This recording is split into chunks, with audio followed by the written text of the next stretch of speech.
quite common. I know we're saying that about all of these, but that's why we picked them. And that is that you might need a break for recovery.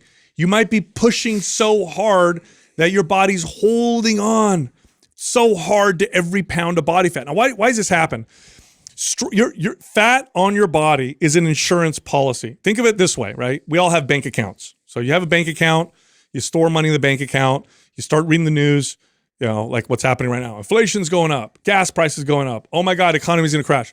A lot of people are like having conversations with their spouses. Honey, we got to cut this expense. We're not going to go on this vacation. We're going to sit because everything's getting real scary out there. And, you know, I heard some talk at work about maybe some layoffs. So we need to stop and just save our money as much. This is what your body will do if the stress is too high, because fat is an insurance policy. Remember, our bodies adapted where food was very scarce. And one of the number one causes of death was starvation or malnutrition. So if you lacked a lot of sleep or scary stuff happened all the time or whatever, your body's like, store this body fat because at the very least we'll have this energy on us that we could tap into.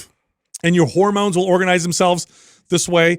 You'll see stress hormones go up. You'll see calorie burning hormones like growth hormone and testosterone go down. And your body will organize itself in a way to protect body fat as much as possible. In fact, what it can do, and what it often does in this case, is when you see weight loss with too much stress, muscle loss. What you're seeing is muscle loss because your body's okay with getting rid of muscle because that just costs a lot of energy. But we got to hold on to this body fat. There's all the stress going on. So sometimes, and I remember the first time this happened to me, I had a person that I was helping. They were doing so much workout, so much training, so cutting calories, whatever. And I literally had her switch, I think it was 2 or 3 of her workouts from these high intense kind of aerobic class workouts to yin yoga, which you burn no calories. Like yin yoga is you hold a pose for like 3 minutes and you breathe and you're burning no calories. And she was so afraid that stopping those calorie burning workouts and moving to yin yoga was going to cause her to gain all this weight. Well, at first nothing happened. She just started feeling better.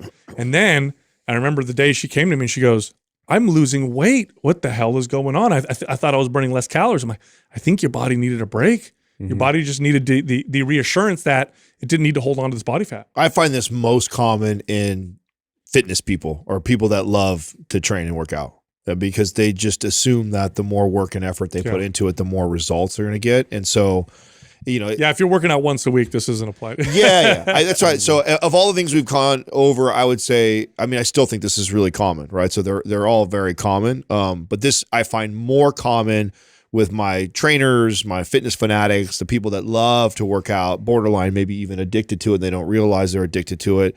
The training aspect of it, right? They're so into that and they've told themselves that, okay, or really your type A personalities, right? Your go-getters, like, you know, they want to work through the plateau. And so they just ramp up intensity. They ramp up this. I'm guilty of this, you know, I for sure. We started this podcast off talking about that when I was younger. I was training 7 days a week, plus basketball, plus snowboarding, plus wakeboarding. And like my body was not moving and changing, simply just cutting back dramatically, like cutting my workouts in half, like half the amount of training volume I was doing. All of a sudden my body, I put on like 10 pounds of muscle that summer. So I do think that if you are a very active person or you're a fitness enthusiast, this is where you normally have to kind of go look is like, you know what, maybe you are hammering the body so hard that it's just trying to recover. You're not allowing it to adapt. Yeah. And I've seen this a lot.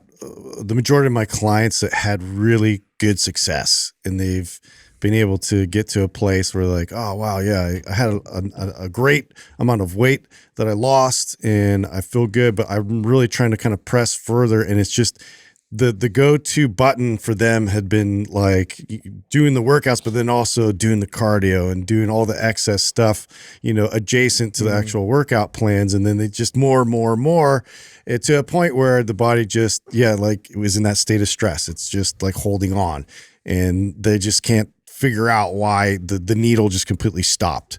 So it is at that point now where like rest is your body's just like, we need this rest to be able to now, provide you with that transition, that change in your physique. Yeah. This is when you're fighting your body. It's like when you're in this position, oh, I plateaued, push harder. Oh no, it's not working, push harder.